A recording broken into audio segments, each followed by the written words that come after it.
मानो एक काला असीम कपड़ा पूरे संसार को ढक रहा हो। इस तारों वाले आकाश में अनगिनत प्रकाश बिंदु चमक रहे थे।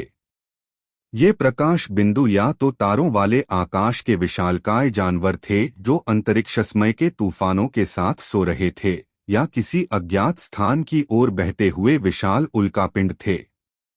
और सबसे अधिक संख्या में ग्रह थे। तारों भरे आकाश से देखने पर ये ग्रह केवल प्रकाश बिंदु थे जो एक नाखून से भी बड़े नहीं लगते थे, और पूरे तारों भरे आकाश को भर रहे थे। लेकिन वास्तव में प्रत्येक ग्रह का व्यास कम से कम करोड़ों किलोमीटर था।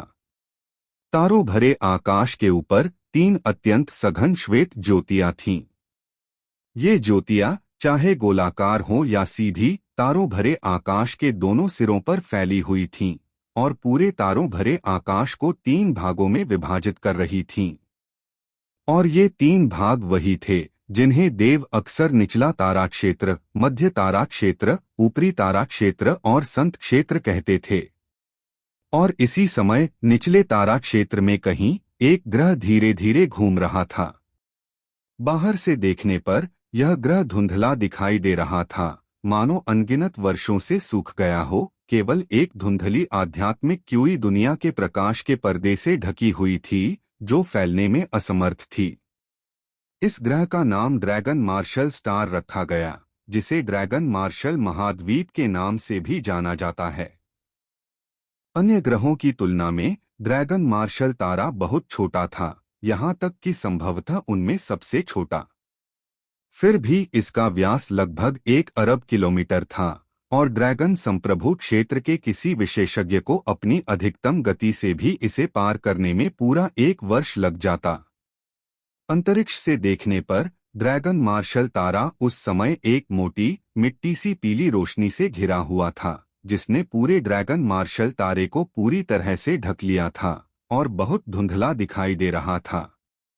प्रत्येक ग्रह इसी प्रकार धीरे धीरे घूमता था, मानो अनंत काल तक, और यदि कोई दुर्घटना न घटे तो वे अपने विश्वकोर के विनाश तक इसी प्रकार घूमते रहेंगे। बिना किसी अपवाद के प्रत्येक ग्रह का एक विश्वकोर होता है और ड्रैगन मार्शल तारा भी इससे अलग नहीं था। विश्वकोर की शक्ति ग्रह पर आध्यात्मिक क्यूई की सांद्रता और उसके रैंक वर्गीकरण को निर्धारित करती थी। तार्किक रूप से ड्रैगन मार्शल स्टार जैसे वीरान ग्रह के लिए उसका विश्वकोर बेहद कमजोर होना चाहिए, लेकिन अगर कोई शक्तिशाली प्राणी अंतरिक्ष में खड़ा होकर देखे तो उसे तुरंत ग्रह के केंद्र में धड़कता हुआ एक विशाल हृदय दिखाई देगा, जो उस धुंधले मिट्टी जैसे पीले प्रकाश में दिखाई दे रहा था। इस हृदय का आकार किसी भी उन्नत ग्रह से कम नहीं था और इसकी क्यूई को देखते हुए यह उन उन्नत ग्रहों से भी कहीं अधिक शक्तिशाली था। हालांकि यह विश्वकोर सुप्तावस्था में प्रतीत हो रहा था, मानो इसका एकमात्र उद्देश्य ड्रैगन मार्शल स्टार को घूमते रहना हो। विश्वकोर का असली उद्देश्य उस ग्रह की रक्षा करना था जिस पर वह रहता था, न कि इस विश्वकोर की तरह सोता रहना। एक निश्चित क्षण में ड्रैगन मार्शल स्टार, जो लगातार घूम रहा था, अचानक रुक गया। इसके तुरंत बाद अंतरिक्ष से एक विशाल लाल रंग की रोशनी निकली। यह लाल रंग की रोशनी बिना किसी पूर्व चेतावनी के हवा से प्रकट हुई। प्रकाश ने ड्रैगन मार्शल स्टार को घेर लिया, जो बाहर से बेहद चमकदार दिखाई दे रहा था, मानो पूरा ड्रैगन मार्शल स्टार पूरी तरह से लाल रंग में बदल गया हो, अनगिनत दूरियों से साफ दिखाई दे रहा हो। लाल रंग के प्रकाश ने ड्रैगन मार्शल स्टार को घेर लिया और वह बिना रुके आगे बढ़ता रहा। और जब यह प्रकाश तीव्रता के एक निश्चित स्तर पर पहुंच गया तो यह ड्रैगन मार्शल स्टार के विभिन्न भागों से गिरते हुए अनगिनत सफेद बर्फ के कणों में बदल गया। यह वह विशाल हिमपात था जो 2 वर्षों तक चला था। कुछ अजीब बात यह है कि इस लाल रंग के प्रकाश और उससे संघनित हिमकणों का प्रकट होना केवल इसी क्षण हुआ। हालांकि ड्रैगन मार्शल महाद्वीप पर बर्फ 2 वर्षों से गिर रही थी। समय का पूरा बेमेल था। उसी समय मूल रूप से अंधकारमय शून्य क्षेत्र में एक लाल रंग का मार्ग प्रकट हुआ। यह मार्ग अत्यंत प्रबल, तीक्ष्ण रक्तमय क्यूई से भरा हुआ था, मानो पूरा मार्ग ताजा रक्त से संघनित हो। मार्ग एक अज्ञात गंतव्य की ओर जाता था, जिसका अंत ड्रैगन मार्शल स्टार से जुड़ता था, या यूं कहें कि ड्रैगन मार्शल स्टार को घेरे हुए अद्भुत लाल प्रकाश से जुड़ता था। यह सब चुपचाप प्रकट हुआ, मानो यह हमेशा से अस्तित्व में रहा हो। मार्ग के प्रकट होने के बाद अज्ञात मूल से आई कई आकृतियां मार्ग से धीरे धीरे ड्रैगन मार्शल महाद्वीप की ओर चल पड़ी। ये सभी आकृतियां लाल रंग की थीं, जिनके चेहरे विचित्र थे और पीठ पर नुकीले कांटे थे। वे मानव जैसी दिखती थीं, लेकिन मानव नहीं थीं। उनके शरीर थोड़े झुके हुए थे और उनके माथे पर एक नुकीला सींग था। ये वही विचित्र आकृतियां थीं जिन्हें देव ने भविष्य का विकास करते समय देखा था। हालांकि मार्ग के प्रकट होने के साथ ये आकृतियां और भी अधिक संख्या में होती गईं और असीम प्रतीत होने लगीं।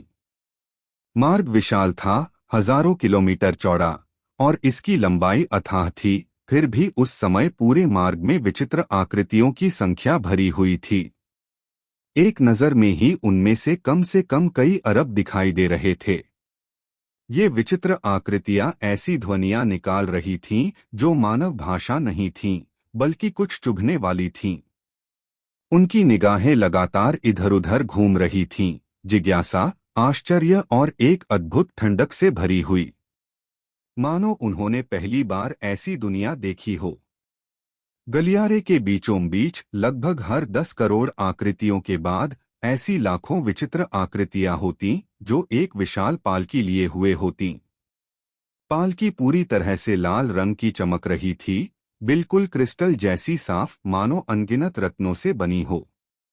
इस पालकी पर एक विशाल आकृति बैठी थी।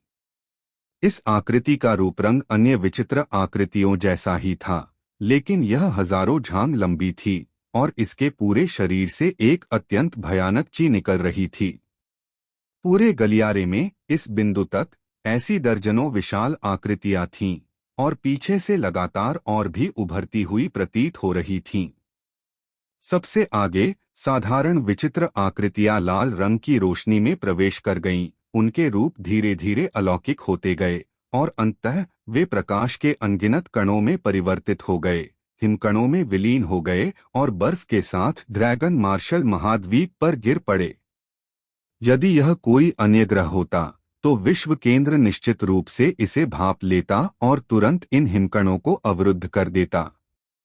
लेकिन यहाँ ड्रैगन मार्शल तारे पर विश्व केंद्र कुछ भी महसूस नहीं कर रहा था, निद्रा में था। केवल धड़कती ध्वनि ही उसके निरंतर अस्तित्व को प्रमाणित कर रही थी।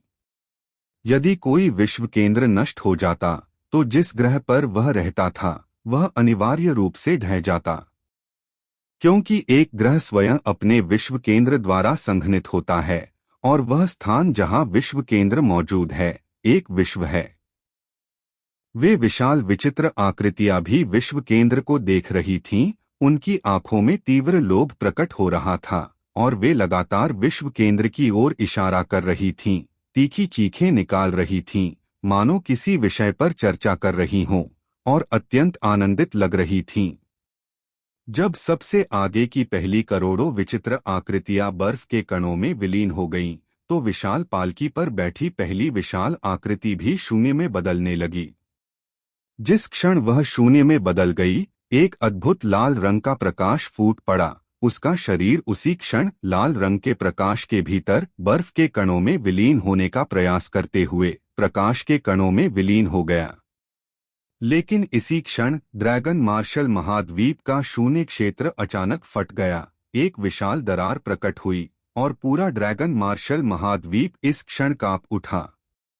विश्व केंद्र जो सुप्त अवस्था में था, क्षण भर के लिए जाग उठा। एक जोरदार धमाके के साथ एक विशाल प्रकाश अवरोध प्रकट हुआ, जिसने सीधे इन बर्फ के कणों को अवरुद्ध कर दिया।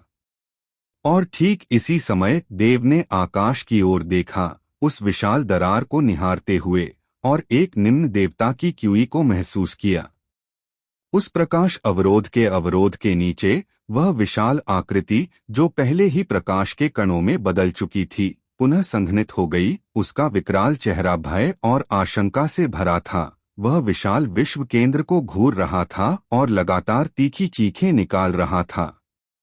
मार्ग में मौजूद दर्जनों विशाल आकृतियों ने भी यह दृश्य देखकर गहरी भौहें सिकोड़ लीं, जिससे उनके चेहरे पर उदासी छा गई। एक अज्ञात समय के बाद सबसे आगे खड़ी विशाल आकृति उदास भाव लिए धीरे धीरे मार्ग में वापस चली गई, जिससे पीछे की साधारण विकराल आकृतियां ही हिमकणों में विलीन हो सकीं।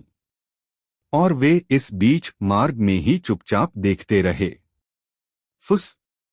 इसी क्षण अंधकारमय शून्य लोक में अचानक प्रकाश की एक अत्यंत चमकदार धारा प्रकट हुई। प्रकाश की धारा अविश्वसनीय रूप से तेज थी। लगभग तुरंत ही 10,000 ली की दूरी पार करते हुए ड्रैगन मार्शल स्टार के पास पहुंची और रुक गई। प्रकाश की धारा विलुप्त हो गई और उसमें से एक आकृति उभरी। उसकी निगाहें ठंडक और हत्या के इरादे से भरी हुई थीं। वह लाल रंग के मार्ग को घूर रहा था, लेकिन चुप था। अगर देव इस समय यहाँ होता तो वह जरूर पहचान लेता कि यह सुंदर दुबलापतला युवक, जिसके चेहरे पर उदासी और हत्या की नीयत थी, कोई और नहीं बल्कि आरव ही था। परग्रही राक्षस। आरव ने गहरी सांस ली।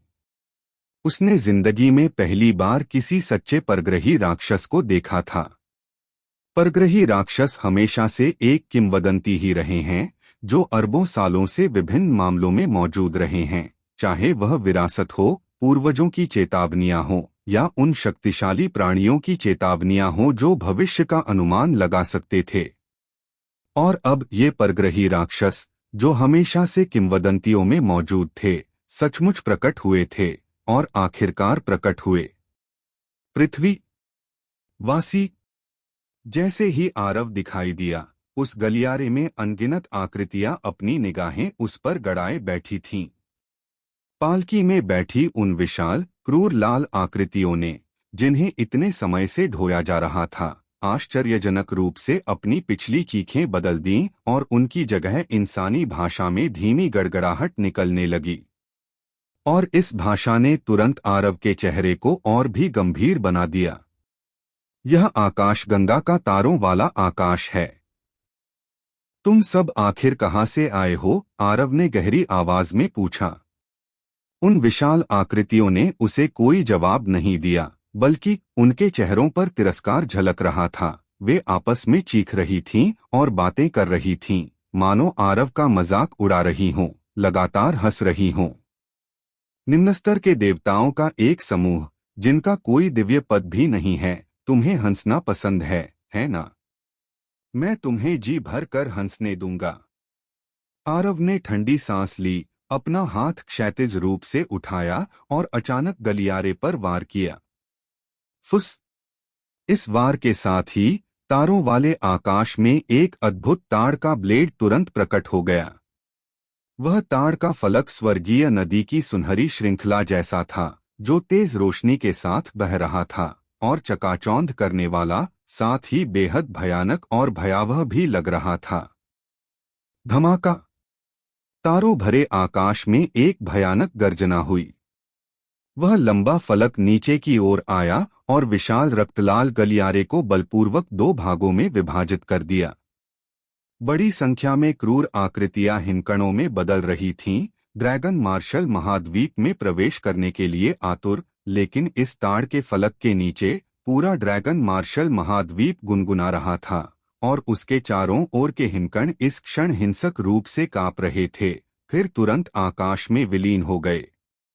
वे क्रूर आकृतियां भी, जो पहले ही प्रकाश के कणों में बदल चुकी थीं और हिमकणों में विलीन हो चुकी थीं, इस क्षण हिमकणों के साथ विलीन हो गईं। अगर कोई तारों भरे आकाश से देखे तो देख सकता था कि ड्रैगन मार्शल स्टार की पूरी सतह पर रक्तलाल चमक एक झटके के बाद काफी कम हो गई थी और उन हिमकणों में मौजूद क्रूर आकृतियों की संख्या कम से कम कई मिलियन, यहाँ तक कि लगभग 10 मिलियन थी। लेकिन आरव की एक ही हथेली के नीचे वे लगभग 10 मिलियन क्रूर आकृतियां उसी क्षण विलीन हो गईं। इन साधारण क्रूर आकृतियों की साधना उच्च स्तर की नहीं थी। स्तर वर्गीकरण की दृष्टि से वे ड्रैगन मार्शल महाद्वीप के याओ जानवरों के समान थे, जो पहली से 7वीं श्रेणी तक थे। हालांकि 7वीं श्रेणी लगभग न के बराबर थी, एक चट्टान की तरह, या ड्रैगन मार्शल महाद्वीप पर ड्रैगन रेवरेंट क्षेत्र की तरह, जो कई वर्षों से प्रकट नहीं हुआ था। छठी श्रेणी की क्रूर आकृतियां भी दुर्लभ थीं। 10 करोड़ में से एक को बहुत बड़ा अनुपात माना जाता था। आमतौर पर 5वीं श्रेणी और उससे नीचे की आकृतियां ज्यादा आम थीं। और आरव की एक हथेली ने लगभग 1 करोड़ को सीधे नष्ट कर दिया, जिससे उसकी शक्ति की भयावह सीमा का पता चलता है। और भी यह इन लगभग 1 करोड़ से कहीं ज्यादा था। आरव की हथेली की धार ड्रैगन मार्शल स्टार की सतह पर मौजूद क्रूर आकृतियों को चकनाचूर करने के लिए नहीं थी, बल्कि सीधे गलियारे को काटने के लिए थी, जिससे ये क्रूर आकृतियां तारों वाले आकाश से अपना संपर्क खो बैठीं, अपना प्रवेश द्वार खो बैठीं और अंतरिक्षीय तूफान में गिर गईं। वह एक सच्चा अंतरिक्षीय तूफान था, किसी जादूगर द्वारा फेंका गया अंतरिक्षीय तूफान नहीं। अगर किसी अंतरिक्षीय तूफान में निगल लिया जाए तो किसी उच्चस्तरीय देवता के भी बचने की लगभग कोई संभावना नहीं होगी। जब तक कि वे दिव्य पद तक न पहुंच जाएं, तभी यह संभव होगा। और जहां तक इस समय प्रकट हुई इन क्रूर आकृतियों का सवाल है, एक बार जब वे अपना प्रवेश द्वार और अंतरिक्षीय संपर्क खो बैठीं और अगर अंतरिक्षीय तूफान की चपेट में आ गईं, तो वे तुरंत नष्ट हो जाएंगी। धमाका! हथेली की धार ऊपर से उतरी और गलियारे पर जोरदार प्रहार किया। पूरा रक्तलाल गलियारा उसी क्षण फट गया और सीधे 2 हिस्सों में बंट गया। आह! यह दृश्य देखकर उन विशाल रक्तलाल क्रूर आकृतियों ने अपने भाव अचानक बदल दिए और अत्यधिक क्रोध में दहाड़ने लगीं। हालांकि उनकी दहाड़ें जल्दी ही दब गईं। रक्तलाल गलियारे के टूटे हुए हिस्से से एक स्थानिक धारा प्रकट हुई। इस स्थानिक धारा के प्रकट होने के बाद यह गलियारे के टूटे हुए हिस्से से होकर बही, फिर बड़ी होती गई और पूरे लाल गलियारे को अपनी चपेट में ले लिया। अंदर रक्तलाल क्रिस्टल के टुकड़े चमक उठे और जल्द ही एक विशाल तूफान बन गया। यह एक स्थानिक तूफान था। स्थानिक तूफान की शक्ति पूरी तरह से विश्वविनाशकारी थी। जैसे ही यह प्रकट हुआ, इसके भीतर से एक राक्षसी भक्षण शक्ति प्रकट हुई और आरव को छोड़कर पूरे तारों वाले आकाश की लगभग हर चीज इसमें समा गई। इस क्षण ड्रैगन मार्शल स्टार की घूर्णन गति भी बढ़ गई। ऐसा लग रहा था कि वह स्थानिक तूफान में समा जाएगा। दोनों के बीच की दूरी सचमुच बहुत कम थी। लेकिन आरव ने ठंडी सांस ली और उसके हाथ के एक झटके से उसके सामने का काला तारों वाला आकाश अचानक मुड़ गया और एक लहर फैल गई। यह लहर बड़ी होती गई और आखिरकार यह एक आकाशीय समुद्री धारा की तरह 5 उंगलियां बन गईं, जो एक अवर्णनीय स्वर्ग को हिला देने वाले विशाल हाथ में बदल गईं। यह दृश्य अत्यंत प्रभावशाली था। अगर कोई इसे देखता तो उसकी आंखें सिकुड़ जातीं और वह ठंडी हवा में हाँफने लगता। यह सचमुच भयानक था। स्वर्ग को हिला देने वाला विशाल हाथ बिल्कुल सफेद और पारदर्शी था, मानो पूरी तरह से पानी से संघनित हो। फिर भी उसने ड्रैगन मार्शल स्टार के आधे से ज्यादा हिस्से को बलपूर्वक ढक लिया। चाहे अंतरिक्षीय तूफान का चूषण कितना भी जोरदार क्यों न हो, चाहे ड्रैगन मार्शल स्टार के चारों ओर का रक्तलाल प्रकाश कितनी भी तेजी से निगल लिया गया हो, आरव के हाथ की सुरक्षा में ड्रैगन मार्शल स्टार बिना किसी खतरे के धीरे धीरे घूमता रहा। और इसी क्षण वह विशाल लाल गलियारा, जो किसी अनजान जगह की ओर जाता था, तेजी से ढहकर बिखर रहा था। यह पतन असीम था, मानो कभी खत्म न हो। तारों भरे आकाश में लगातार आश्चर्यजनक गड़गड़ाहट की आवाजें गूंज रही थीं, मानो हजारों गड़गड़ाहटें गूंज रही हों, या मानो कोई दिव्य शक्ति किसी विपत्ति से गुजर रही हो। इस गलियारे के ढहने और विनाश के बीच वे रक्तलाल आकृतियां बह गईं, और चीखों और करुण गर्जन के बीच वे अंतरिक्षीय तूफान में समा गईं। आरव यह सब उदासीनता से देख रहा था। वे रक्तलाल आकृतियां भी उसे गौर से देख रही थीं। उनकी निगाहें रक्तलाल रोशनी से भरी हुई, तीव्र घृणा से भरी हुई थीं। हम लौटेंगे। एक क्षण एक आवाज जो बेहद तनावपूर्ण और गहरी गंभीर लग रही थी आरव के कानों तक पहुंची। अगर तुम फिर लौटोगे तो भी मरोगे। आरव की आंखें और भी ठंडी रोशनी से चमक उठीं। उसके हाथ के एक झटके से रक्तलाल गलियारा जो तेजी से निगला जा रहा था फिर से फट गया। गलियारे के भीतर, चाहे वे साधारण क्रूर आकृतियां हों या वे विशालकाय क्रूर आकृतियां, सभी इस क्षण आरव की निगाहों के नीचे आकाश में गिर पड़े। गलियारे के गायब होने के बाद ड्रैगन मार्शल स्टार को ढकने वाली रक्तलाल रोशनी भी उसी क्षण लुप्त हो गई। पूरा ड्रैगन मार्शल स्टार अभी भी धुंधला दिख रहा था, मानो कुछ हुआ ही न हो, लगातार अंतहीन रूप से घूम रहा हो। ड्रैगन मार्शल महाद्वीप, दिव्य औषधि पर्वत। देव के चेहरे पर गंभीर भाव थे। आरव की आवाज उस क्षण के साथ ही सुनाई दी जब आरव ने उस रक्तलाल मार्ग को नष्ट कर दिया था। देव ने अपना सिर उठाया और शून्य क्षेत्र की ओर देखा जो काले बादलों के छंटने के साथ साफ होता हुआ प्रतीत हो रहा था, और बहुत देर तक चुप रहा। इसी क्षण पूरे ड्रैगन मार्शल महाद्वीप पर बर्फ के टुकड़े गिरना पूरी तरह से बंद हो गए।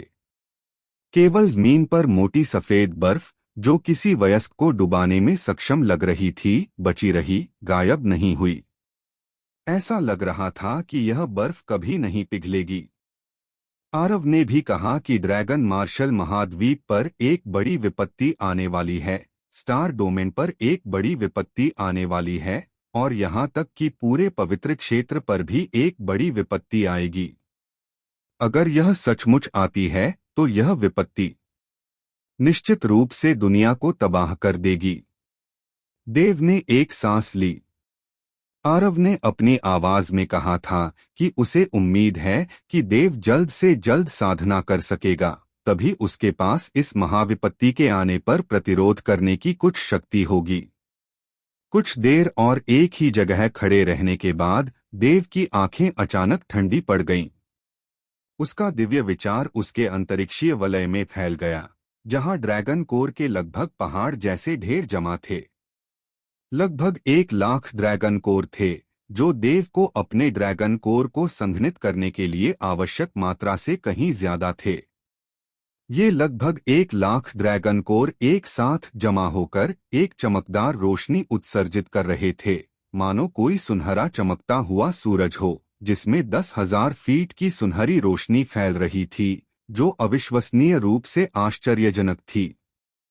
ऐसे में मैं पहले साधना करूंगा। एक गहरी सांस लेते हुए देव ने खुद से बुदबुदाया। उसकी मूल योजना 10 महासंप्रदायों के सभी शिष्यों को मार डालने की थी, सिवाय वन ब्लेड पैलेस, टाइपिंग संप्रदाय और आत्मा मंडप के शिष्यों के। हालांकि ड्रैगन कोर की संख्या पहले से ही पर्याप्त थी, यह देव के लिए 10 महासंप्रदायों को डराने का एक अवसर था। खासकर जेड शून्य महल, विशाल द्वीप, तलवार अमर मकबरा और युद्ध देवता संप्रदाय, ये 4 महासंप्रदाय स्वयं पहुंचे थे और उन्होंने वध देवता मंडप का लगभग सफाया कर दिया था। वध देवता मंडप के लगभग सभी मृत शिष्य इन 4 महासंप्रदायों के हाथों मारे गए थे, और देव ने इन 4 महासंप्रदायों के शिष्यों का लगभग पूरी तरह से सफाया कर दिया था। अगर कोई बचा भी होता तो प्रत्येक संप्रदाय में 1,000 से ज्यादा लोग नहीं होते। इसके अलावा इन 1,000 लोगों में से कई दिव्य औषधि पर्वत के याओ जानवरों द्वारा पहले ही मारे जा चुके थे।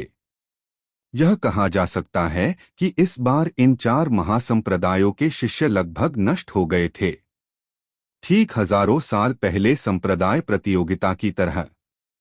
बाकी के बारे में, जैसे कि दानव क्षेत्र, पवित्र आत्मा हॉल और अमर दांव दरबार। पवित्र आत्मा हॉल और दानव क्षेत्र के शिष्यों की अंततः देव से कोई खास दुश्मनी नहीं थी, लेकिन जब देव ने दिव्य ब्लेड एक्सट्रीम नाइट की रचना की तो उन्होंने उसे छीनने की कोशिश की थी।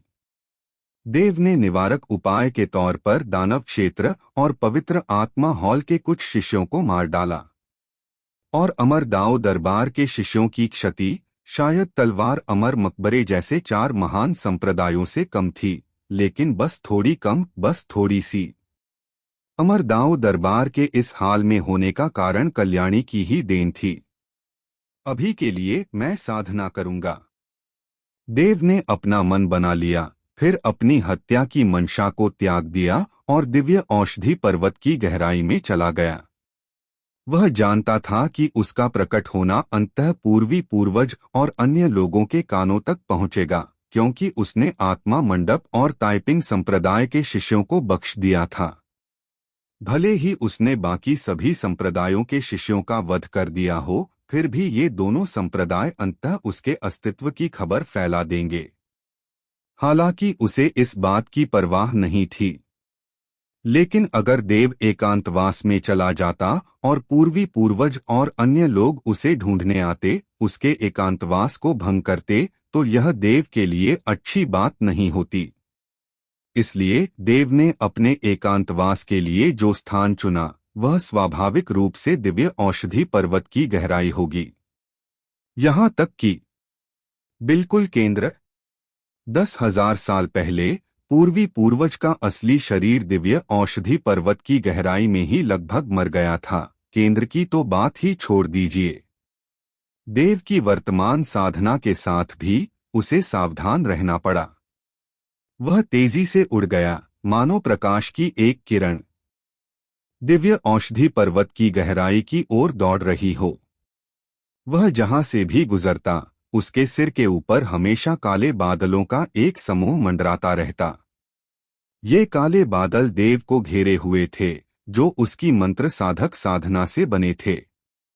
केवल पूर्वी पूर्वज और अन्य की साधना के साथ वे केवल काले बादलों के एक टुकड़े को तेजी से दूर जाते हुए देख सकते थे, जो कुछ अजीब था, लेकिन वे देव की आकृति नहीं देख सकते थे। लेकिन जहां पूर्वी पूर्वज और अन्य लोग उसे देख नहीं पा रहे थे, वहीं नीचे भाग रहे कई संप्रदाय के शिष्य उसे देख पा रहे थे। जब देव वहां से गुजरता, तो अगर उसे जेड वॉयड पैलेस जैसे 4 महान संप्रदायों के लोग दिखाई देते, तो वह बिना किसी हिचकिचाहट के उन पर हमला कर देता। बाकी संप्रदायों के लिए वह उन्हें न देखने का नाटक करते हुए सीधे उनके पास से निकल जाता, जिससे उन शिष्यों को राहत मिली। रास्ते में विभिन्न संप्रदायों के लगभग 100 और शिष्यों को मारने के बाद देव अंततः दिव्य औषधि पर्वत की गहराइयों के किनारे पहुंच गया। वह इलाका अस्तव्यस्त था, जहां याओ जानवरों की कई लाशें और खून से लथपथ जमीन थी। खून से लथपथ बर्फ लाल रंग की दिखाई दे रही थी, जो साफ तौर पर दर्शाता था कि खून बर्फ के टुकड़ों में समा गया था। यहाँ एक बड़ा युद्ध हुआ था। इसे सबसे आगे खड़े वन ब्लेड पैलेस के शिष्यों द्वारा लड़ा जाना चाहिए था। देव की नजर इधर-उधर घूमी, उसे अनगिनत पैरों के निशान और लंबी ब्लेडों से बनी दरारें साफ दिखाई दीं। दरारें बर्फ को चीरती हुई जमीन को भी चीर रही थीं। One blade palace. देव बुदबुदाया, उसके मुंह के कोने पर एक मुस्कान उभर आई। सिर्फ 70 सालों में 9वें दर के संप्रदाय से एक महासंप्रदाय में जाना सचमुच एक किंवदंती है। वन ब्लेड पैलेस के शिष्यों के बारे में उसकी अच्छी धारणा थी। कम से कम वन ब्लेड पैलेस के शिष्यों में दानव क्षेत्र के शिष्यों जैसा क्रूर और बर्बर रूप नहीं था, न ही दूसरे संप्रदाय के शिष्यों जैसा अहंकारी अभिमान। ऐसा लग रहा था कि वन ब्लेड पैलेस का हर शिष्य बहुत स्थिर था। खुद को अलग करने से पहले मुझे पहले यह देखना चाहिए कि वन ब्लेड पैलेस के शिष्यों में ऐसा क्या अद्भुत है। मुझे हमेशा लगता है कि वे मेरे उस दोस्त से काफी मिलते जुलते हैं, जो दुश्मन भी है और दोस्त भी। जैसे ही उसकी आवाज धीमी हुई, देव एक बार फिर प्रकाश की एक किरण में बदल गया और आगे बढ़ा। अब तक यहाँ अनगिनत याओ जानवर थे और उनमें से कई बेहद शक्तिशाली थे। देव ने रास्ते में कम से कम 105वीं श्रेणी के याओ जानवर देखे थे, जिनमें से कुछ 5वीं श्रेणी की चोटी पर भी थे। और वन ब्लेड पैलेस के शिष्यों के लिए इस बिंदु तक पहुंचना स्पष्ट रूप से बेहद मुश्किल था। यह देखना आसान था कि हर 1000 मील पर एक बड़ी लड़ाई के निशान होंगे, जो स्पष्ट रूप से दर्शाते हैं कि वन ब्लेड पैलेस के शिष्य लड़ रहे थे। उन याओ जानवरों की लाशें जमीन पर फैली हुई थीं, और उनके सभी ड्रैगन कोर खोदकर निकाले जा चुके थे, लेकिन वन ब्लेड पैलेस के शिष्यों की कोई लाश कभी नहीं देखी गई।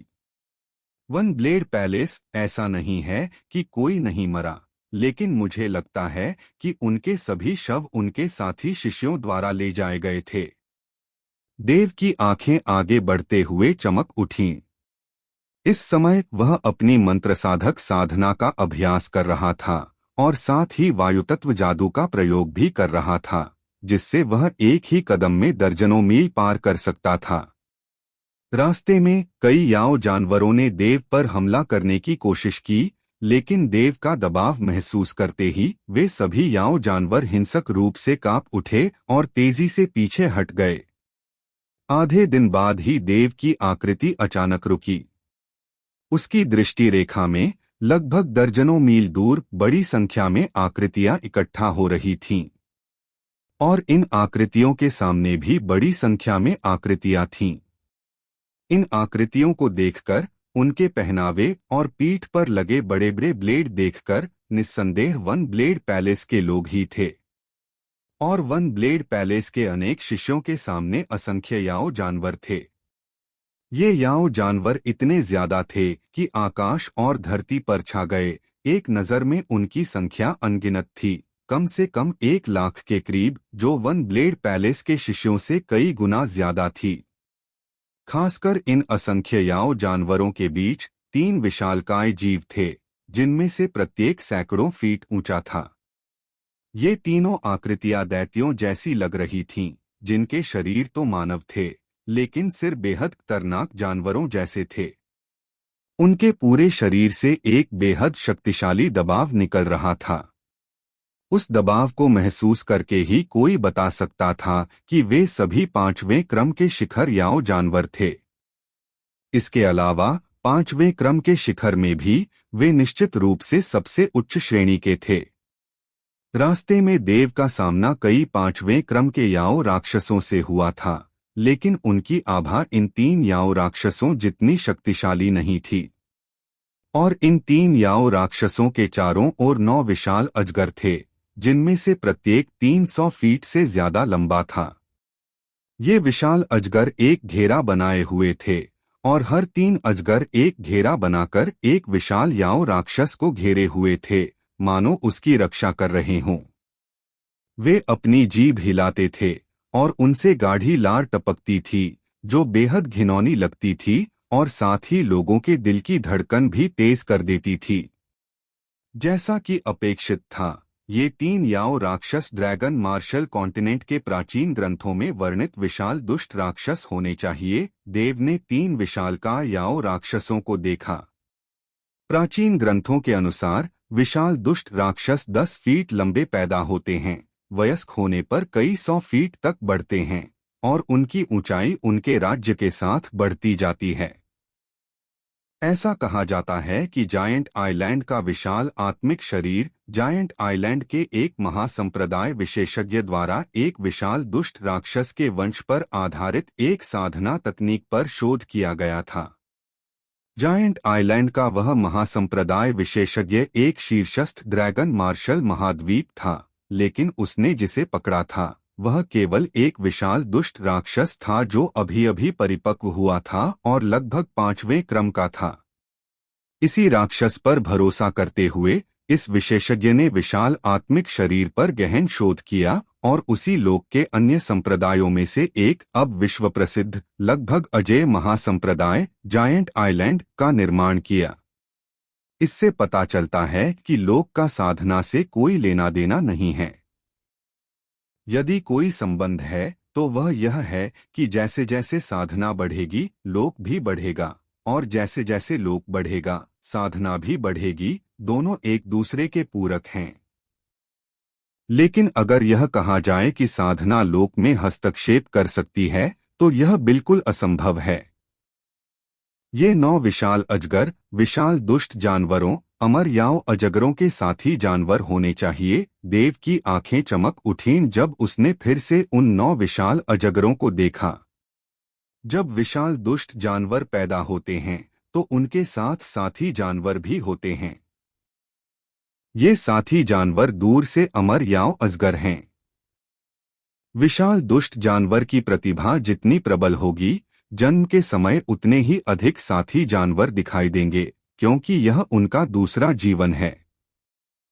जब एक विशाल दुष्ट जानवर मर जाता है तो वह तुरंत अपने साथी जानवर के शरीर पर पुनर्जन्म लेता है और उसकी साधना भी थोड़ी बढ़ जाती है। और इन 3 विशाल दुष्ट जानवरों के अलावा प्रत्येक विशाल दुष्ट जानवर की रक्षा 3 अमर याओ अजगर करते हैं, जिसका अर्थ है कि इन 3 विशाल दुष्ट जानवरों के साथ साथ उनके मुख्य शरीर के पास जीने के कुल 4 अवसर हैं। इसके अलावा प्रत्येक पुनर्जन्म के साथ विशाल दुष्ट जानवर की साधना बढ़ती जाएगी। वन ब्लेड पैलेस के शिष्य संकट में हैं। देव की आंखें चमक उठीं। इन 3 विशाल दुष्ट जानवरों की साधना प्रत्येक ड्रैगन देव लोक शिखर और छद्म सम्राट लोक के बीच है। यदि मुख्य शरीर मर जाता है और 3 बार पुनर्जन्म लेता है तो उन्हें छद्म सम्राट लोक पहुंच जाना चाहिए और वे छद्म सम्राट लोक में सबसे उत्कृष्ट लोगों में से होंगे। और ठीक यही हुआ। देव ने इस बात पर विचार किया और वन ब्लेड पैलेस के शिष्यों ने भी इस बात पर विचार किया। यहां आने से पहले वन ब्लेड पैलेस के एक विशेषज्ञ ने निर्देश दिया था कि दिव्य औषधि पर्वत में विशाल दुष्ट जानवर हैं। यदि उनका सामना ऐसे याओ जानवरों से होता है और उनकी शक्ति अभी भी कम है तो वे उनसे लड़ सकते हैं। यदि उनकी शक्ति बहुत अधिक है तो उन्हें तुरंत पीछे हट जाना चाहिए। वन ब्लेड पैलेस के सभी शिष्यों के चेहरे पर गंभीर भाव थे। उनके हृदय में ऐसा महसूस हो रहा था मानो कोई भारी पत्थर उन्हें दबा रहा हो। अम्बरीश भगवान ने एक बार कहा था कि विशाल दुष्ट जानवर अकेले रहते हैं, गरजते हुए तरल की तरह स्वभाव से आलसी होते हैं और अपने भीतर एक उन्मत्त अवस्था छिपाए रहते हैं। अगर वे सचमुच प्रकट होते तो कम से कम 400,000 किलोमीटर दूर दिव्य औषधि पर्वत की गहराई में होते। वन ब्लेड पैलेस के शिष्यों के सामने सफेद वस्त्र पहने एक महिला खड़ी थी, जिसके लंबे लहराते बाल थे और उसके चेहरे के भाव ऐसे लग रहे थे मानो स्वर्ग और पृथ्वी ने जानबूझकर गढ़े हों, बिना किसी दोष के। उस महिला ने कोई श्रृंगार नहीं किया था। उसका स्वभाव साफ और सुंदर था और उसके लंबे बाल गहरे नीले रंग के थे, जो धूप में बेहद मनमोहक सुंदरता का एहसास दिला रहे थे। उसकी पीठ पर एक लंबा, लगभग 2 मीटर लंबा, उसके शरीर से भी लंबा ब्लेड भी था, जो बहुत ही अनुपयुक्त लग रहा था और विरोधाभास का भाव पैदा कर रहा था। इस समय उसका सुंदर चेहरा भी गंभीर था और उसकी आंखों में चिंता साफ झलक रही थी। यह दिव्य औषधि पर्वत की गहराई में केवल 300,000 किलोमीटर से भी कम है। हम विशाल दुष्ट जानवरों का सामना कैसे कर सकते हैं? महिला ने गहरी आवाज में अपने चांदी के दांतों को हल्के से काटते हुए कहा। इसके अलावा ये 3 विशाल दुष्ट जानवर स्पष्ट रूप से बहुत प्रतिभाशाली हैं, अन्यथा सामान्य विशाल दुष्ट जानवरों के पास केवल एक साथी जानवर होता, लेकिन उनमें से प्रत्येक के पास 3 हैं। युवा महल स्वामी अम्बरीश भगवान ने कहा है कि अगर हम विशाल दुष्ट जानवरों का सामना करते हैं, अगर उनकी साधना अभी भी कम है तो हम लड़ सकते हैं, लेकिन अगर उनकी साधना बहुत अधिक है तो हमें भाग जाना चाहिए, किसी ने पीछे से कहा। महिला ने थोड़ा भौहें चढ़ाई और बोलने वाले आदमी की ओर देखा। मैंने कहा था, मुझे युवा महल स्वामी मत कहो। मैं तो वन ब्लेड पैलेस का एक साधारण आंतरिक संप्रदाय शिष्य हूँ। वन ब्लेड पैलेस में प्रवेश करने के बाद कोई पद नहीं होता, केवल महल के भीतर वरिष्ठता होती है। यह सुनकर वक्ता थोड़ा स्तब्ध रह गया, फिर बोला, हाँ कनिष्ठ बहन, वरिष्ठता का मामला गौण है। इन विशाल दुष्ट जानवरों का प्रकट होना आसन्न पशुज्वार के कारण होना चाहिए।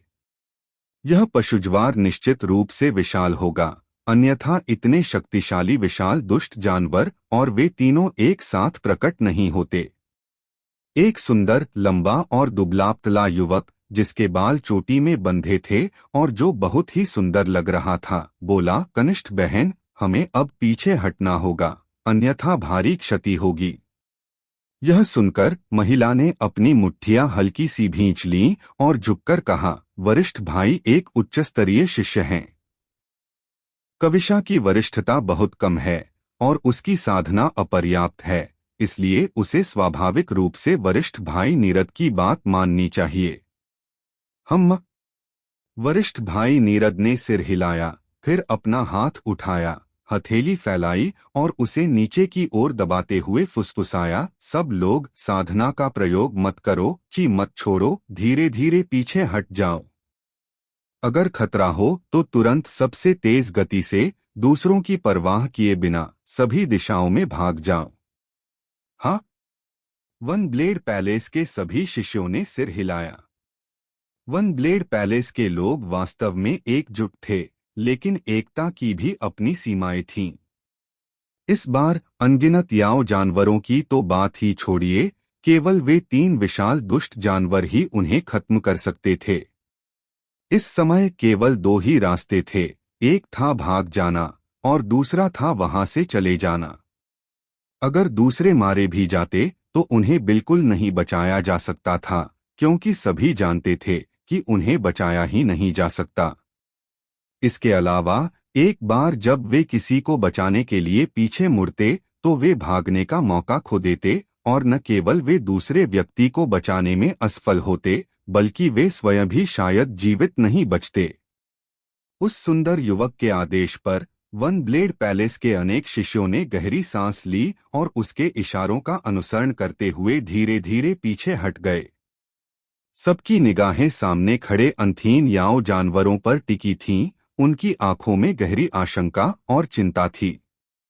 अगर कोई 1, 10 या 100 लोग याओ जानवरों का ध्यान आकर्षित किए बिना पीछे हटना चाहते तो यह सचमुच संभव हो सकता था, लेकिन लगभग 30,000 लोग पीछे हट रहे थे। भले ही उनकी गतिविधियां पहले से ही बहुत कम थीं, याओ जानवर बिल्कुल सामने थे और भले ही उनकी साधना क्यों नियंत्रित थी, फिर भी वे उजागर थे। दहाड़! इसी क्षण 3 विशाल दुष्ट जानवरों की निगाहें अचानक वन ब्लेड पैलेस के शिष्यों पर टिक गईं। इन निगाहों के नीचे वन ब्लेड पैलेस के शिष्य कांप उठे, उनके दिल धड़कने लगे और उनके चेहरे पीले पड़ गए। वे एकजुट, निडर और अतुलनीय रूप से दबंग थे। ये वन ब्लेड पैलेस के शिष्यों की विशेषताएं थीं, लेकिन यह परिस्थिति पर भी निर्भर करता था। ड्रैगन गॉड रियल्म पीक पर सिर्फ ये 3 विशाल दुष्ट जानवर ही उनके बेदाग गठन को आसानी से तहस-नहस करने के लिए काफी थे, और उन दूसरे याओ जानवरों की तो बात ही छोड़िए जो ज्वार की तरह उमड़ रहे थे। और जैसे ही विशाल दुष्ट जानवरों ने उनकी ओर देखा, बाकी अनगिनत याओ जानवरों को भी कुछ आभास हुआ और अनगिनत निगाहें क्रूरता और गंभीरता से भरी हुई तेजी से वन ब्लेड पैलेस के शिष्यों पर टिक गईं। क्या बदकिस्मती है! वन ब्लेड पैलेस के एक शिष्य ने धीमी आवाज में बुदबुदाया, दिव्य औषधि पर्वत की गहराई में इतनी बड़ी संख्या में शक्तिशाली याओ जानवरों का सामना। जांच पड़ताल के अनुसार इन वर्षों में जो भी पशु ज्वार उठे हैं, वे हमेशा छोटे पशु ज्वार ही रहे हैं, है ना? वन ब्लेड पैलेस के दूसरे शिष्य भी उदास भावों के साथ चुप रहे। भनभनाहट! तभी तीनों विशालकाय दुष्ट जानवरों के शरीर अचानक कांप उठे, एक ऐसा कंपन जिससे वन ब्लेड पैलेस के शिष्यों के हाव भाव एकदम बदल गए। 3 विशालकाय दुष्ट जानवरों से एक लहर फैलती हुई साफ दिखाई दे रही थी। यह लहर किसी ध्वनि संचरण की तरह थी, जहां भी यह गुजरती सभी याओ जानवर जमीन हिला देने वाली दहाड़ लगाते। हालांकि लहर की संचरण गति कुछ धीमी थी, फिलहाल यह केवल कुछ 100 याओ जानवरों तक ही सीमित थी। फिर भी यह वन ब्लेड पैलेस के शिष्यों के दिलों की धड़कन बढ़ाने के लिए काफी थी। जाओ! सुंदर युवक अचानक चिल्लाया। जैसे ही उसकी आवाज गिरी, वन ब्लेड पैलेस के शिष्य तुरंत टिड्डियों की तरह तितर-बितर हो गए। हर एक अपनी गति दिखाते हुए चारों दिशाओं में भाग गया। उसी समय सुंदर युवक ने महिला को पकड़ लिया और उसका शरीर जमीन से एक धमाके के साथ उछलकर सीधा दूर चला गया। आओ! उनके भागने से विशालकाय दुष्ट जानवर क्रोधित हो गए। वे आकाश की ओर दहाड़ने लगे। उनकी आवाजें बहुत ऊंची थीं और लहर से ढके सभी याओ जानवर कांपने लगे। अगले ही पल ये याओ जानवर मानो कोई आदेश पाकर गड़गड़ाहट के साथ आगे बढ़े और अपने पीछे धूल से भरा आकाश उठाते हुए वन ब्लेड पैलेस के शिष्यों की ओर बढ़े। लहर फैलती रही और छा गई और अब तक इसने 1000 से ज्यादा याओ जानवरों को ढक लिया था। इसके अलावा यह दायरा और भी चौड़ा होता जा रहा था और ज्यादा से ज्यादा याओ जानवर आ रहे थे। जल्द ही हजारों, यहाँ तक कि दसियों हजार याओ जानवर उनका पीछा करना शुरू कर देंगे। शून्य लोक के ऊपर देव शांति से देख रहा था। उसके हाथ उसकी पीठ के पीछे बंधे थे। उसका सफेद वस्त्र फड़फड़ा रहा था, लेकिन विशालकाय दुष्ट जानवर भी उसे देख नहीं पाए। कुछ देर सोचने के बाद देव ने एक कदम आगे बढ़कर उस महिला का पीछा किया। वन ब्लेड पैलेस के लोग इस महिला को हमेशा युवा महल स्वामी कहते थे, जिससे साफ जाहिर था कि उसकी पहचान बिल्कुल भी कम नहीं थी। अपनी तेजी से उसने स्वाभाविक रूप से उस महिला को तुरंत देख लिया।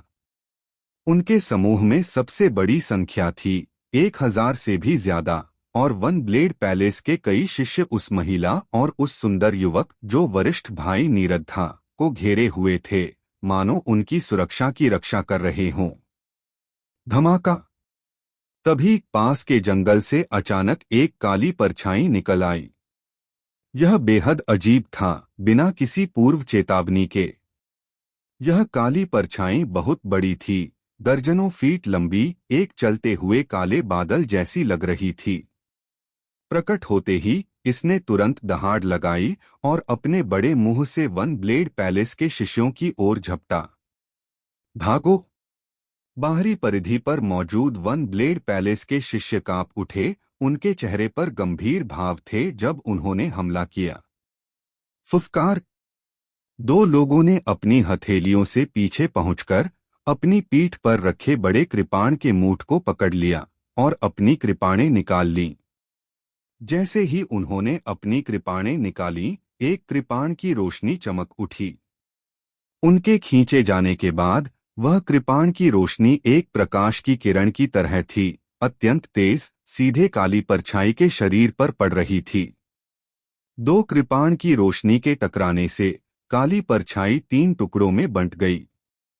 शून्य लोक में रक्त बिखर गया और उसका विशाल शरीर भी उसी क्षण 3 टुकड़ों में बदल गया, धड़ाम से जमीन पर गिर पड़ा। यह दृश्य देखकर देव की आंखें सिकुड़ गईं। कृपाण कला! यह वास्तव में उस व्यक्ति की कृपाण कला से मिलती जुलती थी। हालांकि इन शिष्यों द्वारा की गई यह कला बहुत धीमी और शक्ति बहुत कमजोर थी, लेकिन कृपाण खींचने के उनके तरीके से लेकर कृपाण की रोशनी के प्रकट होने तक, यह उसकी स्मृति में मौजूद कृपाण कला के समान ही थी। उस व्यक्ति की कृपाण कला, एक बार कृपाण निकालने के बाद प्रतिद्वंद्वी को मरना ही होगा। इस वन ब्लेड पैलेस की अफवाहें और जो मैं अभी देख रहा हूं, कुछ हद तक एक जैसी हैं।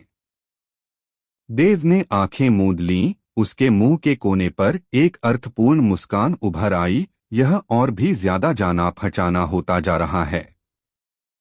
फुसफुस फुसफुस। और जैसे ही देव बोला, ठीक उसी क्षण याओ बीस्ट का वध हो गया।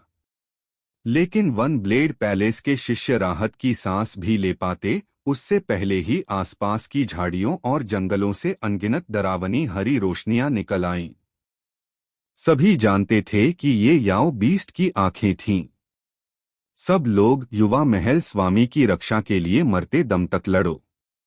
वरिष्ठ भाई नीरद ने मादा की ओर देखा, दांत थोड़े से भींचे और एक उग्र चीख के साथ उसकी गति वास्तव में बढ़ गई। लड़की को लेकर उस क्षेत्र से बाहर निकलने की कोशिश की। इसी क्षण उसने भी अपनी हथेली हिलाई और एक नीला मनका प्रकट हुआ। यह मनका वास्तव में क्रिस्टल नीले पंखों के एक जोड़े में बदल गया, जो सीधे वरिष्ठ भाई नीरद की पीठ पर आ गिरा। इन पंखों के साथ वरिष्ठ भाई नीरद तुरंत भीड़ से अलग हो गए। जैसे ही पंख फड़फड़ाए, उसकी गति बढ़ गई और वह लड़की के साथ शून्य लोक में उड़ गया। फुसफुस फुसफुस। उसी समय अनगिनत याओ जानवर चारों दिशाओं से घनी भीड़ में कम से कम कई हजार की संख्या में तेजी से बाहर निकले। ये याओ जानवर विशाल दुष्ट जानवरों के पास वाले नहीं थे, बल्कि एक अलग समूह थे। इतने सारे कैसे हो सकते हैं? एक शिष्य का चेहरा बदल गया और उसने धीमी आवाज में फुफकार मारी। उन्होंने एक साथ अपनी कृपाणें निकाली और उसी क्षण 1000 से ज्यादा कृपाण दीप प्रकट हुए, मानो उनके खींचने के बल का अनुसरण करते हुए याओ जानवरों पर भयंकर प्रहार कर रहे हों।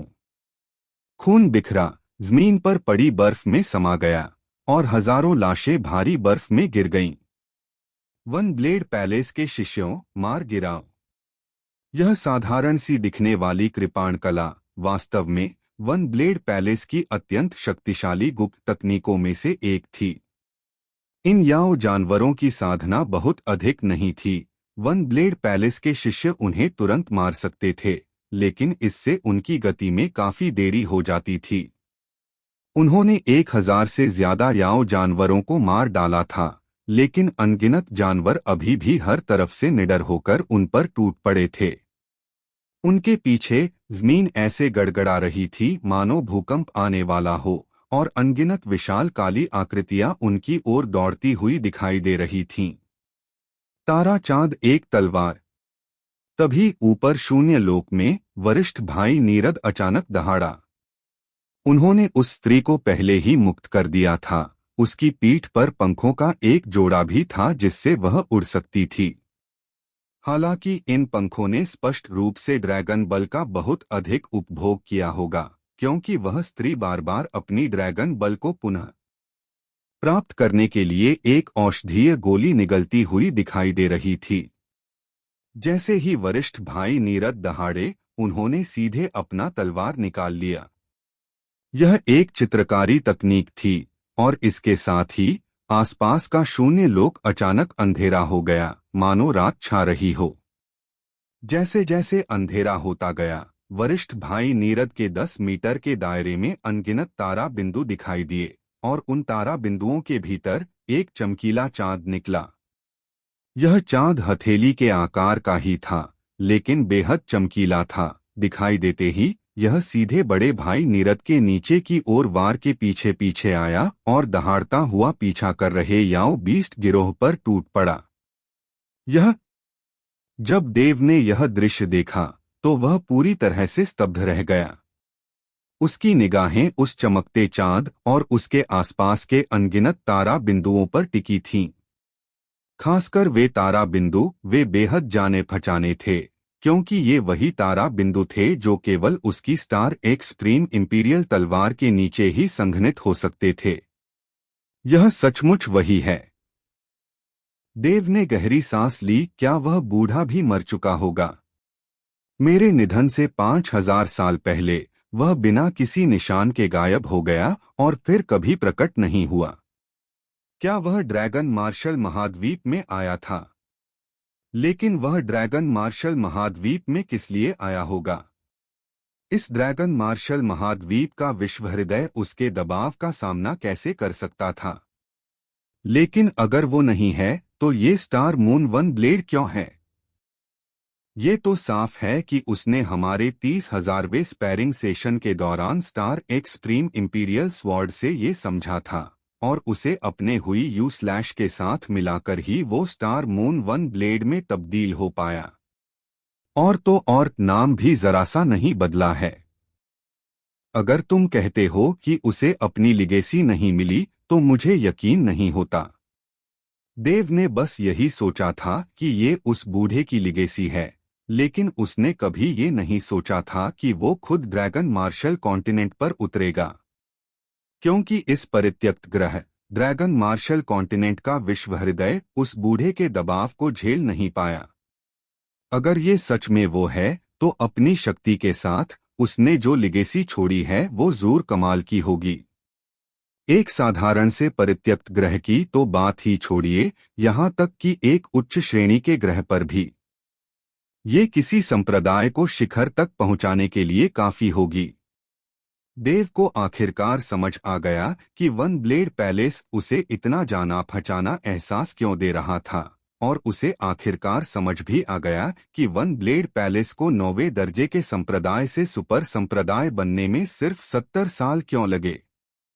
अगर यह सचमुच एक विरासत है तो इसका मतलब है कि आपने वन ब्लेड पैलेस के लोगों को चुना है। एक तरह से उन्हें मेरे पुराने परिचित का वंशज माना जा सकता है, देव ने मन ही मन सोचा। हालांकि उसने तुरंत कोई कदम नहीं उठाया, बस दूर खड़ा होकर शांति से देखता रहा। धमाका! याओ जानवरों के झुंड के भीतर से एक जबरदस्त विस्फोट हुआ, जिसमें बड़ी संख्या में टूटे हुए शरीर के टुकड़े फूट पड़े और खून की तेज गंध फैल गई। स्टार मून वन ब्लेड के नीचे अनगिनत तारे फट गए और अंततः चमकीला चांद ढह गया, एक काली रोशनी में बदल गया, जैसे किसी दुनिया का विनाश हो गया हो जिसने सबसे आगे खड़े सैकड़ों याओ जानवरों को लगभग पूरी तरह से मिटा दिया। ये याओ जानवर विशाल दुष्ट जानवर के नेतृत्व में पीछा कर रहे थे। उनकी साधना काफी मजबूत थी, उनमें से ज्यादातर चौथे दर्जे के थे, जो ड्रैगन कोर क्षेत्र है। हालांकि वे चौथे दर्जे के शिखर पर नहीं थे, फिर भी उनमें से दर्जनों चौथे दर्जे के अंतिम चरण पर थे। अगर वे लड़ते तो वे किसी मानव ड्रैगन कोर क्षेत्र शिखर से कमजोर नहीं होते। और वरिष्ठ भाई नीरद ड्रैगन कोर क्षेत्र शिखर पर थे। अगर वह कोई साधारण साधक होता तो एक का भी सामना करना मुश्किल होता, एक ही तलवार से सैकड़ों को नष्ट करना तो दूर की बात है। दहाड़! उसके प्रहार से याओ जानवर भी बहुत क्रोधित हुए। उनमें से बड़ी संख्या में लोग चारों दिशाओं से जमीन पर खड़े होकर वरिष्ठ भाई नीरद को घूरते हुए, उनकी आंखों से आश्चर्यजनक हत्या की मंशा और क्रूरता निकल रही थी। वरिष्ठ भाई नीरद ने राहत की सांस ली, कम से कम ये याओ जानवर उड़ तो नहीं सकते थे। वरिष्ठ भाई नीरद, सावधान! तभी अचानक उस महिला की आवाज आई। वरिष्ठ भाई नीरद का चेहरा बदल गया, उनका दिल तेजी से धड़कने लगा और उन्हें उसी क्षण संकट का एहसास हुआ। उन्होंने अचानक ऊपर देखा और दूर से एक काला बादल उनकी ओर आता हुआ दिखाई दिया। नीला अधोलोक दैत्य! जैसे ही उन्होंने यह काला बादल देखा, उन्हें प्राचीन ग्रंथों में वर्णित नीला अधोलोक दैत्य के बारे में तुरंत याद आ गया। मानव मांस के शौकीन नीले अधोलोक के जानवर समूहों में रहते हैं और समूहों में ही हमला करते हैं। यह वर्णन बहुत ही सरल था, फिर भी इसने वरिष्ठ भाई नीरद के चेहरे को बेहद गंभीर बना दिया, क्योंकि नीले अधोलोक के जानवर उड़ सकते थे। उन्होंने प्राचीन ग्रंथों में केवल नीले अधोलोक के जानवरों के वर्णन और चित्र देखे थे। यह पहली बार था जब उन्होंने उन्हें अपनी आंखों से देखा था। उन्होंने कभी सोचा भी नहीं था कि प्राचीन ग्रंथों में वर्णित समूह में रहने का अर्थ इतना अधिक होगा। प्रत्येक नीला अधोलोक का जानवर अपने पंख फैलाए 30 झांग लंबा था। इस समय लगभग 10,000 नीले अधोलोक के जानवर दूर से उड़ रहे थे। अनगिनत विशाल आकृतियों ने लगभग पूरे आकाश को ढक लिया था। उनकी उड़ान शून्य क्षेत्र में छा रहे एक काले बादल की तरह थी। युवा महल स्वामी, जल्दी करो! वरिष्ठ भाई नीरद का चेहरा अचानक बदल गया। उनकी आकृति चमक उठी और वे उस महिला के पास प्रकट हुए, उसे पकड़कर सीधे दूर फेंक दिया। दूसरी ओर उसने प्रतिक्षेप बल का उपयोग करके सीधे नीले निचले जानवरों की ओर धावा बोला। वरिष्ठ भाई नीरद, आप। महिला का सुंदर चेहरा पीला पड़ गया और थोड़ी हिचकिचाहट के बाद वह सचमुच पीछे मुड़ी और वरिष्ठ भाई नीरद की ओर बढ़ी। आप क्या कर रहे हैं? वरिष्ठ भाई नीरद ने अचानक अपना सिर घुमाया, दांत पीसते हुए, और कहा, कविशा, मैंने तुम्हें जाने के लिए कहा था। कनिष्ठ बहन वरिष्ठ भाई को मरते हुए नहीं देख सकती, मेरे वन ब्लेड पैलेस का यह तरीका नहीं है, महिला ने गहरी आवाज में कहा। उसका नाम कविशा था। अगर आप नहीं गए तो हम दोनों मर जाएंगे। आपको ऐसा क्यों करना पड़ रहा है? एक पल के लिए वरिष्ठ भाई नीरद के चेहरे पर राहत दिखाई दी, लेकिन जल्द ही उसकी जगह चिंता ने ले ली। मुझे पता है कि अगर मैं रुका तो जरूर मर जाऊंगा, लेकिन अगर मैं चला गया तो जिंदगी भर बेचैनी में रहूंगा। कविशा की आवाज बेहद दृढ़ थी। तुम। वरिष्ठ भाई नीरद कुछ और कहना चाहते थे, लेकिन नीले अधोलोक के जानवर आने ही वाले थे। उन्होंने कविशा को घूर कर देखा और फिर कुछ नहीं कहा। अगले ही पल नीले अधोलोक के जानवर आ गए, आकाश और धरती को ढक लिया। उन्होंने अपने मुंह खोले। उन्हें प्राचीन ग्रंथों में वर्णित नीला अधोलोक दैत्य के बारे में तुरंत याद आ गया। मानव मांस के शौकीन नीले अधोलोक के जानवर समूहों में रहते हैं और समूहों में ही हमला करते हैं। यह वर्णन बहुत ही सरल था, फिर भी इसने वरिष्ठ भाई नीरद के चेहरे को बेहद गंभीर बना दिया। क्योंकि नीले अधोलोक के जानवर उड़ सकते थे। उन्होंने प्राचीन ग्रंथों में केवल नीले अधोलोक के जानवरों के वर्णन और चित्र देखे थे। यह पहली बार था जब उन्होंने उन्हें अपनी आंखों से देखा था। उन्होंने कभी सोचा भी नहीं था कि प्राचीन ग्रंथों में वर्णित समूह में रहने का अर्थ इतना अधिक होगा। प्रत्येक नीला अधोलोक का जानवर अपने पंख फैलाए 30 झांग लंबा था। इस समय लगभग 10,000 नीले अधोलोक के जानवर दूर से उड़ रहे थे। अनगिनत विशाल आकृतियों ने लगभग पूरे आकाश को ढक लिया था। उनकी उड़ान शून्य क्षेत्र में छा रहे एक काले बादल की तरह थी। युवा महल स्वामी, जल्दी करो। वरिष्ठ भाई नीरद का चेहरा अचानक बदल गया। उनकी आकृति चमक उठी और वे उस महिला के पास प्रकट हुए, उसे पकड़कर सीधे दूर फेंक दिया। दूसरी ओर उसने प्रतिक्षेप बल का उपयोग करके सीधे नीले निचले जानवरों की ओर धावा बोला। वरिष्ठ भाई नीरद, आप।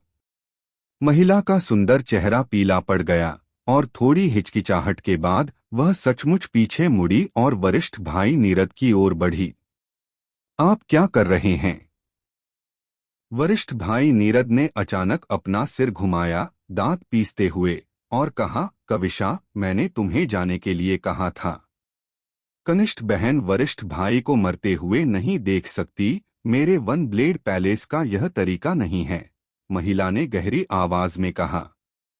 उसका नाम कविशा था। अगर आप नहीं गए तो हम दोनों मर जाएंगे। आपको ऐसा क्यों करना पड़ रहा है? एक पल के लिए वरिष्ठ भाई नीरद के चेहरे पर राहत दिखाई दी, लेकिन जल्द ही उसकी जगह चिंता ने ले ली।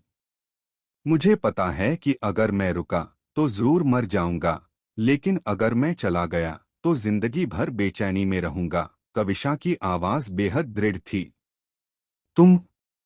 वरिष्ठ भाई नीरद कुछ और कहना चाहते थे, लेकिन नीले अधोलोक के जानवर आने ही वाले थे।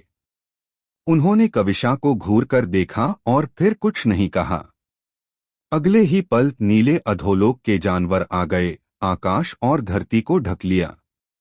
उन्होंने अपने मुंह खोले और उनसे बिजली की चमक से जगमगाते हरे प्रकाश स्तंभ निकले। इसी क्षण लगभग 10,000 नीले अधोलोक के जानवरों ने एक साथ हरी बिजली उगली और वरिष्ठ भाई नीरद और कविशा के सिरों के ऊपर एक अद्भुत बिजली का पर्दा तुरंत प्रकट हो गया।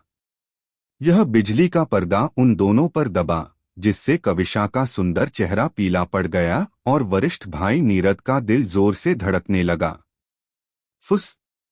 कविशा ने अपना हाथ घुमाया और एक जेड स्लिप निकाली। उसकी गोरी जेड उंगली ने जेड स्लिप को छुआ और उस पर तुरंत एक दरार आ गई। लेकिन इस दरार के दिखने से एक भयानक दबाव भी पैदा हुआ। धमाका! जबरदस्त दबाव उमड़ पड़ा और जैसे ही वह प्रकट हुआ, वह सीधे एक तूफान में बदल गया, जिसने आसपास के स्थान को पूरी तरह से अपनी चपेट में ले लिया। धमाका! इस दबाव के तहत अंतरिक्ष से वास्तव में तीखी चटकने की आवाजें निकल रही थीं, मानो इस समय कांच का एक चिकना टुकड़ा पूरी तरह से चकनाचूर हो गया हो।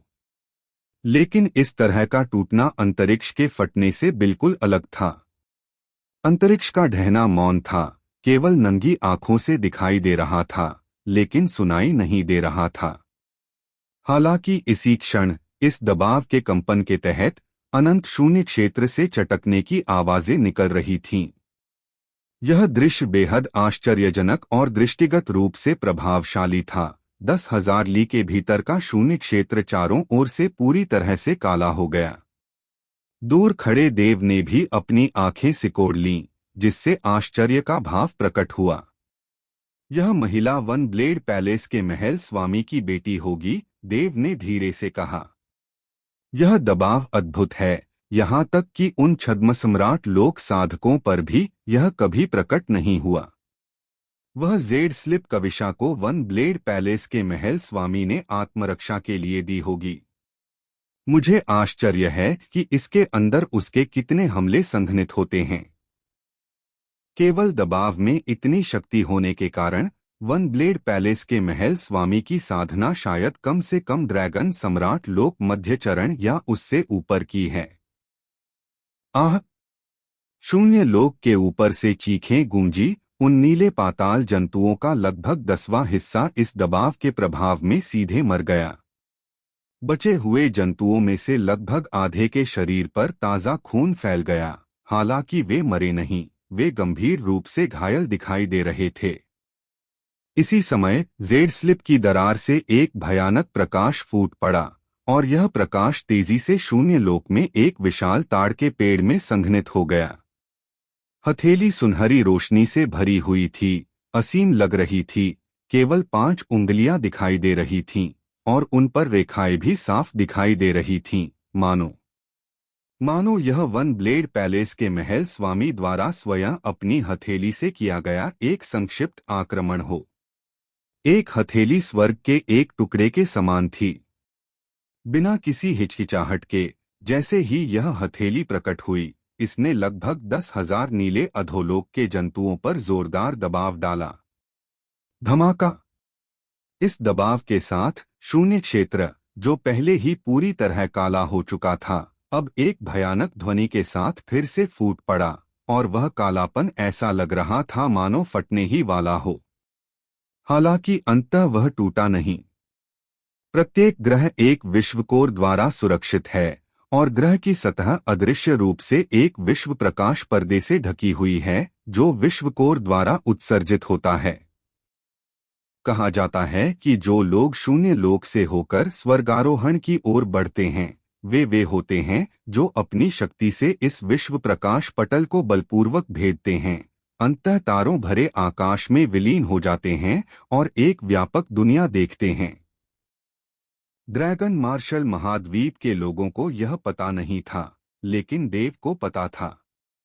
और एक बार बाहर निकलने के बाद अगर कोई अच्छा रास्ता नहीं होता तो वे कभी वापस नहीं लौट सकते थे, क्योंकि वे पहले से ही विश्व प्रकाश पटल को भेदने में सक्षम थे, जिससे यह सिद्ध होता था कि वे विश्व केंद्र से भी अधिक शक्तिशाली थे। और एक बार वापस लौटने पर इस दबाव के कारण पूरा ग्रह ढह जाता। यह ग्रह उनके लिए उनका मातृ तारा था, वह ग्रह जिसने उन्हें जन्म दिया और उनका पालन पोषण किया, इसलिए स्वाभाविक रूप से वे इसे स्वयं नष्ट होते नहीं देख सकते थे।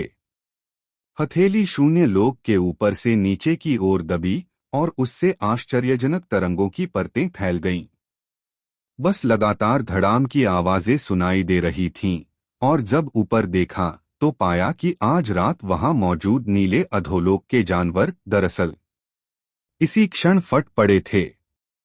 हर नीला अधोलोक का जानवर चौथे क्रम का याओ जानवर था, जो निस्संदेह वन ब्लेड पैलेस के शिष्यों के लिए एक बड़ी समस्या थी। लेकिन इस ताड़ के नीचे